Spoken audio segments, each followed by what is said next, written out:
Ya, Assalamualaikum warahmatullahi wabarakatuh. Sebelumnya kami dari kelompok 5 izin mempresentasikan hasil salah satu tugas PKN yaitu Project Citizen yang beranggotakan yang pertama Ridho Sabilina dengan NIM 030, kemudian ada Dimas Dia Permana dengan NIM 067, kemudian ada Hamzah Zaifa dengan NIM 068, kemudian ada M. Rafid Ramadhani dengan NIM 074, dan yang terakhir ada Ananda Diva Yulianto dengan NIM 075.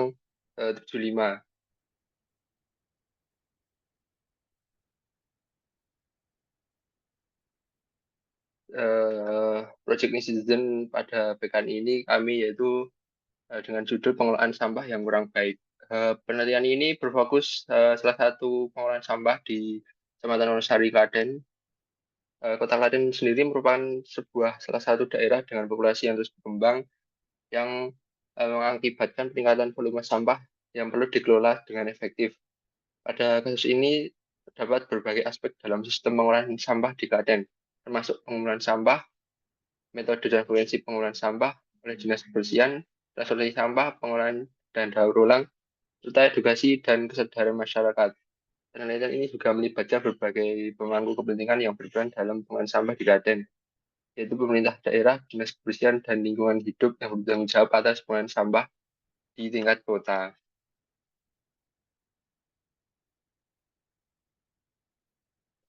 Lanjut.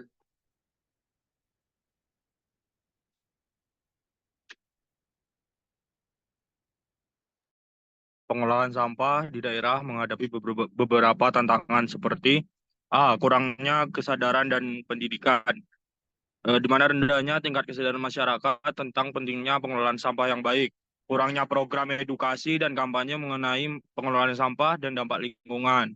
Lalu kedua, ada infrastruktur pengelolaan sampah yang tidak memadai, di mana kekurangan tempat pembuangan sampah sementara atau TPS dan tempat pembuangan akhir atau TPA. Fasilitas daur ulang yang terbatas.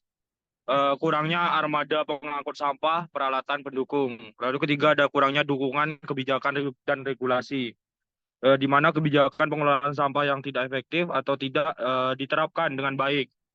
Kurangnya regulasi yang mendukung pengelolaan sampah yang berkelanjutan, dan yang terakhir ada sistem pengumpulan dan pemilihan yang tidak efisien, di mana tidak adanya sistem pemilihan sampah di sumbernya atau rumah tangga, bisnis dan lain-lain. Lalu pengumpulan sampah yang tidak teratur dan tidak tepat waktu. Lanjut.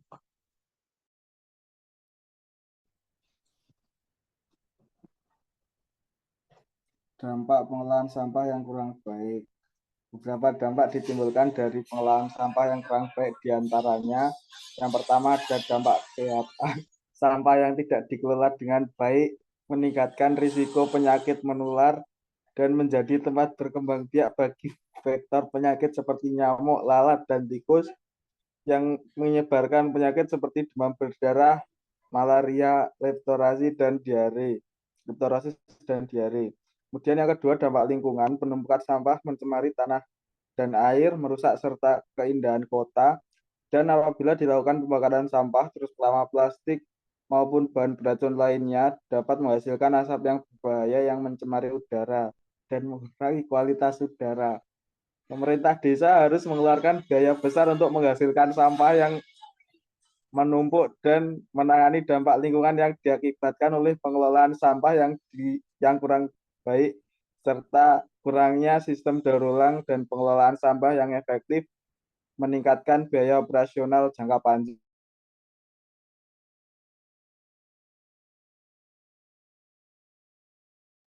Berikutnya itu solusi yang diusulkan.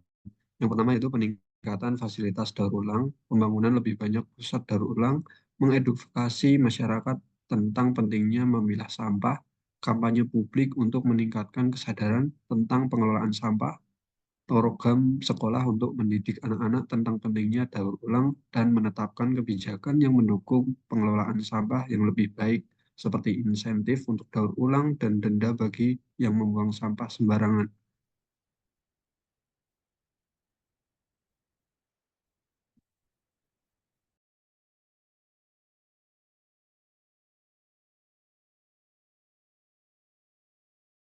Hasil dari wawancara. Berdasarkan wawancara dengan Bapak Mutakin yang berperan sebagai Ketua RT di salah satu wilayah Klaten, maka didapatkan beberapa kesimpulan dan rekomendasi yang dapat diambil. 1. Keterbatasan fasilitas dan infrastruktur, diperlukan peningkatan fasilitas dan infrastruktur pengelolaan sampah untuk mengatasi masalah penumpukan sampah. 2. Edukasi dan kesadaran masyarakat. Program edukasi dan kampanye kesadaran harus lebih intensif dan merata, menjangkau semua lapisan masyarakat. Yang ketiga, kolaborasi dan komunitas. Pemerintah perlu lebih aktif berkolaborasi dengan komunitas lokal untuk mengimplementasikan program-program pengolahan sampah. Yang keempat, regulasi dan insentif. Menerapkan regulasi yang mendukung dan menyediakan insentif bagi masyarakat yang aktif dalam daur ulang dan pengolahan sampah.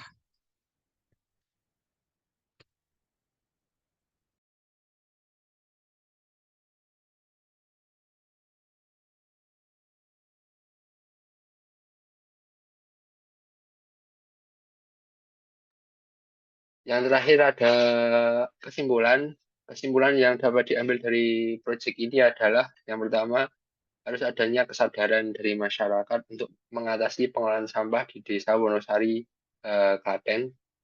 Yang kedua, pemerintah daerah perlu mengalokasikan anggaran yang cukup untuk pembangunan dan pemeliharaan fasilitas pengolahan sampah. Yang ketiga, diadakannya fasilitas daur ulang dan peningkatan fasilitas daur ulang sampah untuk mengurangi masalah pengolahan sampah yang terjadi di Desa Wonosari, Klaten. Yang keempat, yaitu dukungan pemerintah. Perlunya kolaborasi dengan komunitas tempat dan edukasi yang berkelanjutan merupakan kunci untuk mencapai pengolahan sampah yang efektif dan berkelanjutan. Yang kelima, yaitu edukasi dan kampanye kesadaran harus dilakukan secara berkelanjutan dan menyeluruh, menjadikan semua lapisan masyarakat termasuk anak-anak di sekolah. Yang terakhir, yaitu peningkatan fasilitas dan edukasi masyarakat diharapkan dapat mengurangi volume sampah yang tidak terkelola dengan baik, sehingga mengurangi dampak negatif terhadap lingkungan dan kesehatan masyarakat. Kemudian ini informasi tambahan, terdapat beberapa informasi yang kami ambil. Yang pertama dari jurnal, ada beberapa jurnal yang kami ambil. Kemudian ada link tokoh-tokoh masyarakat lain, mungkin dari Dinas Lingkungan Hidup atau dari komentar Bupati Klaten sendiri. Ya, sekian dari kami, kelompok 5, kurang lebihnya mohon maaf. Wassalamualaikum warahmatullahi wabarakatuh. Waalaikumsalam warahmatullahi wabarakatuh.